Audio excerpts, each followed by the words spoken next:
Ете така, назад сме повторно во студиото на Алфа телевизија и продолжуваме понатаму со утринската програма Добро утро секое утро. Она што следува во продолжение е првиот разговор за овој петок, а ќе зборуваме на тема како настануваат стресните ситуации и како да ги балансираме. Имено на оваа тема од 14 до 19 септември ќе се случува бесплатен вебинар, значи како настануваат стресните реакции во телото и како истите да ги балансираме. Наша и ваша гостинка ова утро и личноста која што ќе го води овој вебинар е Ана Стојановска, сертифициран психотерапевт и психолог од Гешталт и поливагална терапија. Господјо Стојановска, добро утро. Добро утро. И добро ни дојдовте во утринската програма на Алфа телевизија. Она што ќе се случува од 14 до 19 септември, оној вебинар е впрочем и повод за вашето гостување овде. Ајде, накусо за гледачите како вовед, што е она што ќе се случува овие 5 дена, со што ќе може да се запознаат сите оние учесници и заинтересирани на овој вебинар? Благодарам на поканата за разговорот првен. Овој вебинар, само да ве коригирам, е едночасовен и се одржува на 14. Идејата за вебинарот всушност ја добив така што посакав всушност да ја доближам темата на стрес до пошироката моја заедница од аспект кој што е релативно нов, да речеме, релативно нов, бидејќи некој слушнал, некој не слушнал, а тоа е применетата поливагална теорија во пракса. Во мојот случај во психотераписка пракса со индивидуи и со групи, односно и во бизнес сетинг и во функција на терапија. Накратко, тоа е терапија, односно теорија чиј што зачетник е Стивен Поргес и кој што вели дека всушност нервниот систем, особено автономниот нервен систем во нашето тело, има многу поголема и позначајна улога во тоа дали ќе ја доживееме ние ситуацијата стресна или не, или безбедна всушност. Така што оттаму поаѓа и всушност тоа што јас посакав во овој еден час да го доловам до мојата публика е да го споделам моето искуство во работата и со клиенти и со организации, односно она парче на информација да го дадам кој што досега најмногу било ефикасно по тоа што мене ми покажало искуството и кој што најмногу промени всушност лансирало во грижата за менталното здравје и тоа колку сме продуктивни во секојдневниот живот. Вебинарот ќе трае еден час, знам дека е малку, но е доволно за да... На 14, така? На 14 во 7 часот, во 19 часот, така е. Еден час е малку да се објасни се, меѓутоа е доволно за да се стартува таа некоја, да кажам, промена, односно желба да се разбере, да се спријателиме со нашиот нервен систем, па оттаму негде да почнат промените и Ке зборувате и за стресот на овој вебинар, така? Да, основна тема е всушност стресот. Да, јас со причина и го ставив така како наслов, затоа што стрес е збор кој што на сите нас ни е близок и колку и да имаме сите различна дефиниција за тоа што е стрес, сепак кога ќе се каже стрес, некако сите свесно или интуитивно како да знаеме за што станува збор, како да гледаме сите во истиот пейзаж. Така што мислев дека е всушност најлесната тема да се поврземе и да се разбереме што и како означува. Ќе зборуваме ние за стресот малку понатаму во разговорот, бидејќи во секојдневниот живот, во сите ситуации, еве и сега да кажеме сме под некој позитивен стрес и вие и јас, бидејќи одиме во програма во живо, нели да не сгрешиме, да кажеме се како што треба. Ќе направиме една разлика кога стресот е позитивен, кога стресот веќе не ни е пријател, туку ни е непријател во дадени ситуации. Меѓутоа сега да се вратиме повторно на вебинарот за кого е наменет и како и до кога може сите заинтересирани да се пријават, бидејќи станува збор за бесплатни совети кои што вие ќе ги делите на 14 септември. Вебинарот е наменет за апсолутно секој. Кој сака може да се пријави. Јас всушност и така ја одредив и темата, бидејќи е стрес и е отворена, верувам дека секој ќе се најде во нешто и дека ќе си препознае дел од своите механизми всушност на функционирање и во услови на стрес. Пријавувањето е многу лесно, ќе трае до 2-3 дена пред вебинарот, јас ќе го објавам до кога. Постовите одат на 3 места, на LinkedIn, на Facebook, на Instagram, на кој да налетате, ќе можете да го видите линкот за пријава. Тој ве води до формулар, таму ги оставате основните информации за контакт и го добивате на мејл линкот за приклучување 2-3 дена пред да се одржи вебинарот. Е така, сега да се вратиме на она што е наша тема, а тоа е стресот. Значи, што представува стрес, кои се симптомите и како ние самите да препознаеме дека сме во некоја стресна ситуација. Така е. Првин пред да ви кажам точно за стресот, мора малце да ви дадам контекст, терминот систем сака контекст, да ви дадам контекст од поливагалната теорија, како таа ги доживува, освари ги објаснува и стресот и сите реакции. Поливагалната теорија значи вели дека нашиот автономен систем е тој кој што прв ќе изреагира доколку во нашата околина или во нас самите се појави некаков сигнал на опасност. Опасност, велам, закана некаква не само по живот или по физичкиот интегритет на телото, туку и психички. Значи страв од изложување, страв од засрамување, закана да бидеме повредени, да бидеме понижени, оставени, заборавени. Списокот е голем, да. Реагираме сите различно и различно ги доживуваме ситуациите.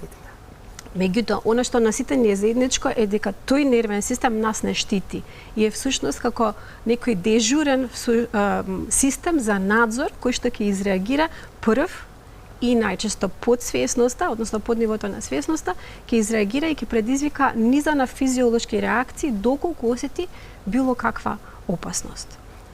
Во тој контекст, всушност, стресот низ поливагалната призма би бил секоја реакција која што е предизвикана од перцепирана или од реална опасност, закана. Велам перцепирана или реална баш поради тоа затоа што сите ги доживуваме различно нештата. Ситуациите, така. Така е, што значи дека стресот всушност не е карактеристика на настанот, не е стресен настанот, туку е име за реакцијата која што ние доживуваме во одговор на нешто што не се случува. Значи зависно од тоа како сме. Ние сме сите различни, нели? Така е. И различно реагираме на различни ситуации. Значи нешто што е некоја ситуација што е стресна за вас, не е стресна за мене и обратно, така? Така е. Па како сега да препознаеме самите дека сме под стрес? Ние често тоа го зборуваме, ама можеби нашето тело не покажува така. Можеби тоа не е само како, да кажам, ајде некој вид на збор кој што се употребува во дадена ситуација. Така е, да, го користиме често всушност, многу, да. И го лепиме на различни ситуации. И каде што треба и каде што не треба, нели? Да. Оно што јас сакам да го ставам и да го потенцирам како да биде многу јасно дека стресната реакција како таква нас ни е потребна. Зошто го велам тоа? Затоа што телото всушност ја одигрува својата биолошка функција, односно нервниот систем. Кога ќе ја покрене таа реакција во нашето тело, ќе ги објаснам сега како изгледаат тие три вида на реакции. Кога ќе ја покрене таа реакција во нашето тело, има причина зошто ја покренува и убаво би било да дозволиме да ја одигра. Меѓутоа компликациите кај нас настануваат затоа што некои нешта не можеме да си ги дозволиме, ги кочиме или не се социјално прифатливи. Не е дозволено да изразиме лутина, не е местото, не е времето или не знаеме како, или немаме такво искуство од претходно, така што тоа некако ги комплицира дополнително всушност реакциите и некогаш тие се пролонгираат. И тука веќе почнува друг тип на проблеми да настанува. Инаку теоретски и идеално би било да ако ни се закани некаква опасност да се подигне таа стресна реакција, да ни помогне да се справиме и потоа да се вратиме во регулација, што би било најздраво за нас. Не е штетноста во... Ама така не е секогаш така, нели? Не е секогаш како што вели теоријата, туку во секојдневниот живот е сосема спротивно. Така е. Па ајде да кажеме како тоа изгледа во секојдневни низ примери. Океј.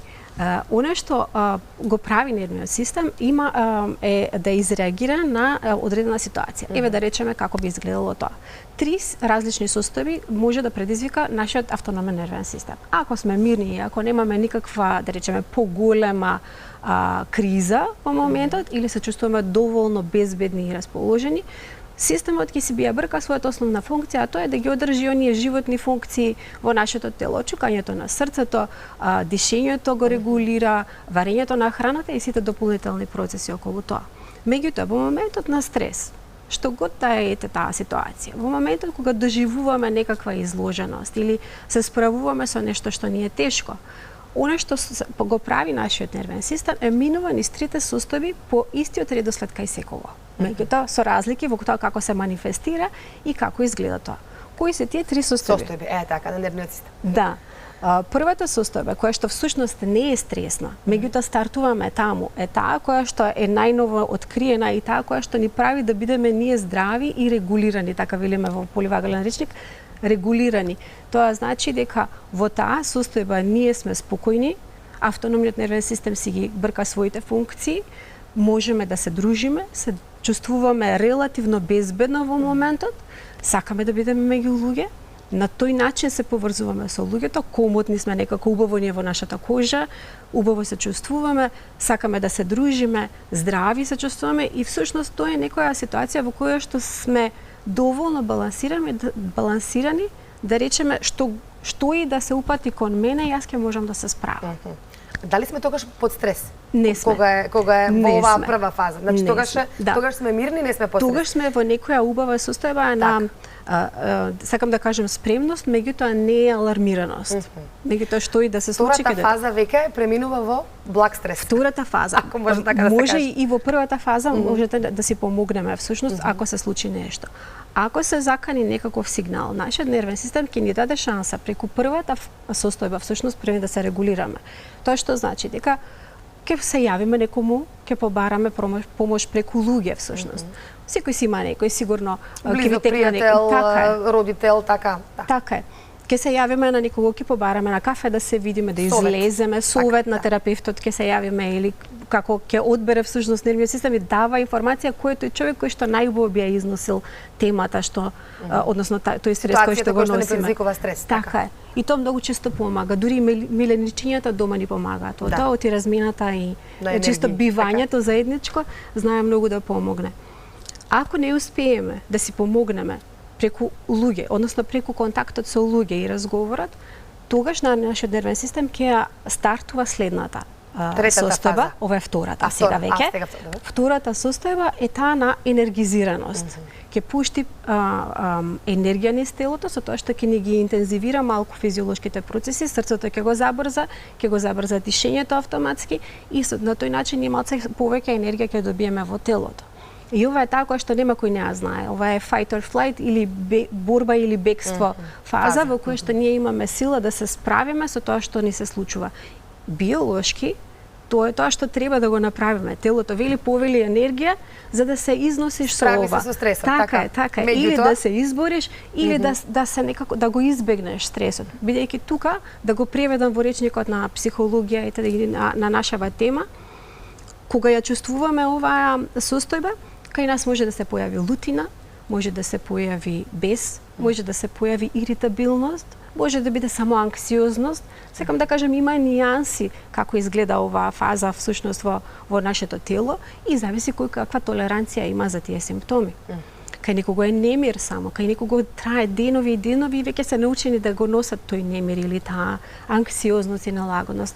Обично се жалиме на притисок овде дека не можеме здив да земеме. Така е. Ако и оваа состојба не ни помогне, одиме во третата, односно по баш тој редослед системот ќе ни активира и третата. Третата е најстара, еволуцијски гледано е најстара. Ја викаат примитивна затоа што ја има се уште кај одреден вид на цицачи. А тоа е дека во оваа состојба телото ќе ни ја затвори енергијата, односно ќе ја повлече. Вели, окей, еве со енергија не успеавме, ајде да пробаме вака. Ќе не повлече од контактите, ќе не изолира. Тука се чувствуваме, така е. Тука се чувствуваме малку посами. Можеби не чувствуваме ништо, бидејќи нечувствувањето ништо е исто така некаква заштита, малку одмор од емоции, од интензивни доживувања и се останато. Се чувствуваме депресивни, можеби малку тажни или просто само повлечени. И во ова, пак да го преведам во речникот на секојдневието, може да се случи да се осамиме, да сакаме да бидеме сами, да гледаме малку повеќе филмови на телевизија или серии, да се исклучиме всушност на тој начин. Или да се правиме тоа што нас не прави нерелаксира, така секој има нешто всушност. Некој скрола на телефон бесконечно, затоа што и тоа е некој тип на исклучување од секојдневието, така е.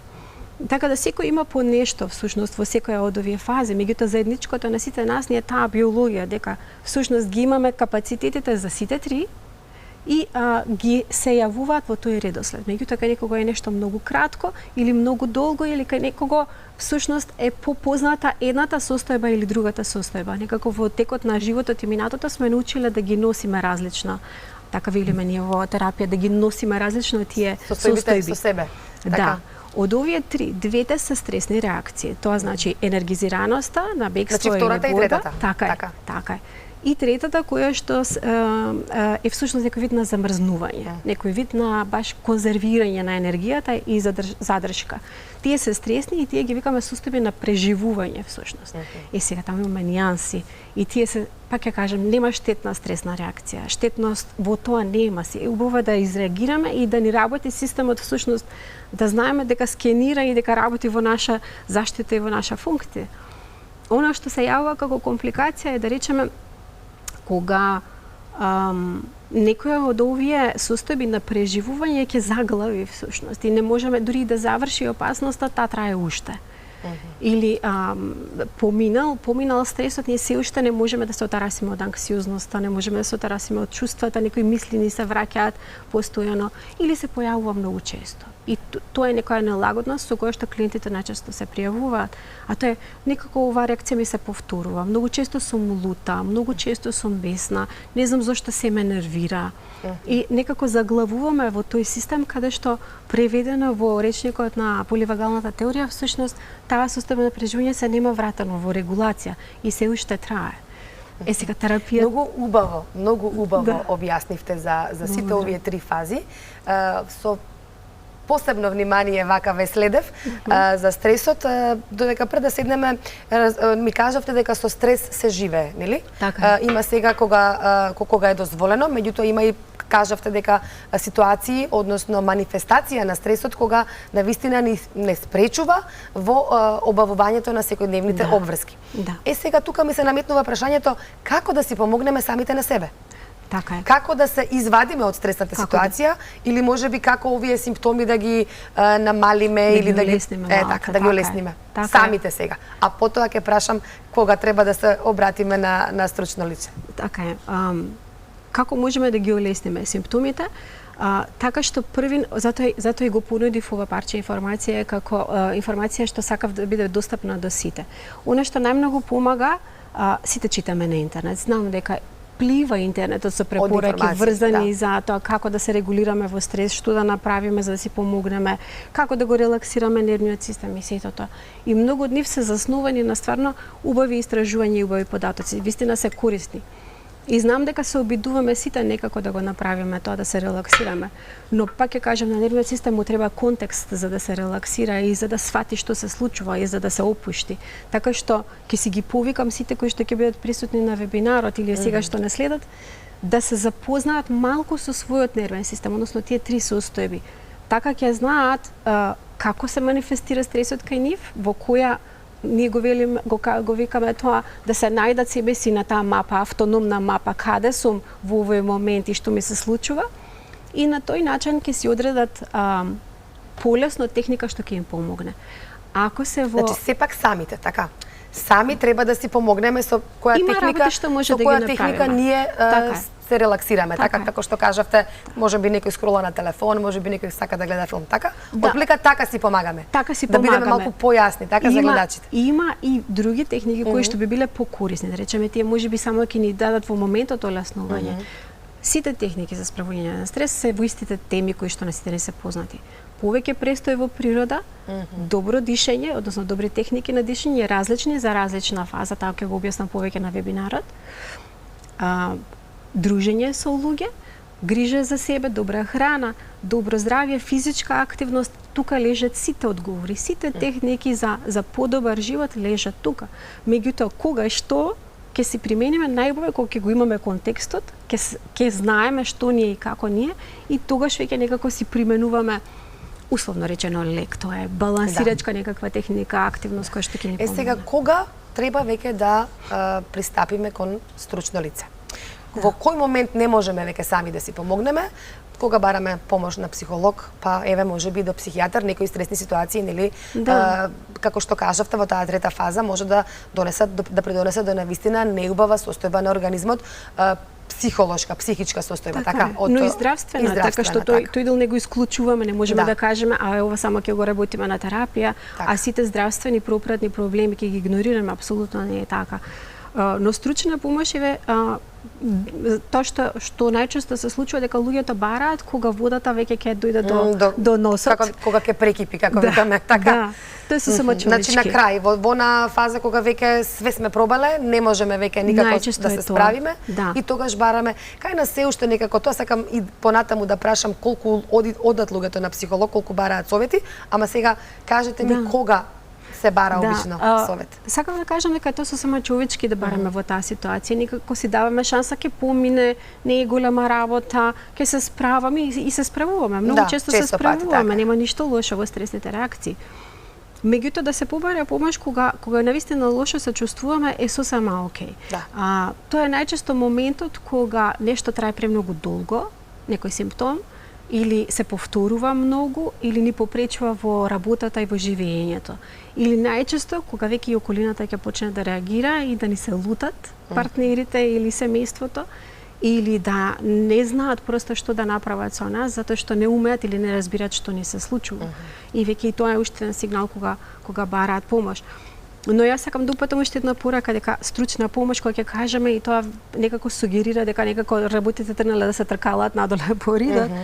Но ќе го парафразирам во помош и поддршка од терапевт може да побарате било кога и за било кое прашање. Не мора да се лоши нештата или да се загрижувачки за да побарате. Добро е да знаете дека ги има тука на располагање се и дека можат да ви помогнат. А инаку има луѓе што се обраќаат и прекрасно е да се работи со нив и да се биде на располагање, односно да знаете, за мене тоа е лична сатисфакција, дека луѓето знаат дека јас сум тука за нив и дека може да ме побараат и да им помогнат. Во било кое време. Тука сме веќе ептен при крај на разговорот. Во 8:30 ни се вестите во Алфа телевизија.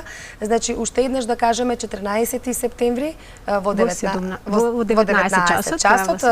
Ме коригиравте на почетокот, јас мислев повеќе дена дека е. На темата, значи, како да се справиме со стресот и како да ги балансираме овие стресни ситуации. Многу убаво објаснивте, ми беше навистина задоволство што бевте наша гостинка. Верувам дека и гледачите успеа убаво да не разберат, многу народски кажавте што и како, бидејќи во стресна ситуација сме секојдневно. Ана, ви благодарам уште еднаш за вашето гостување овде кај нас и до наредна прилика. Довидување.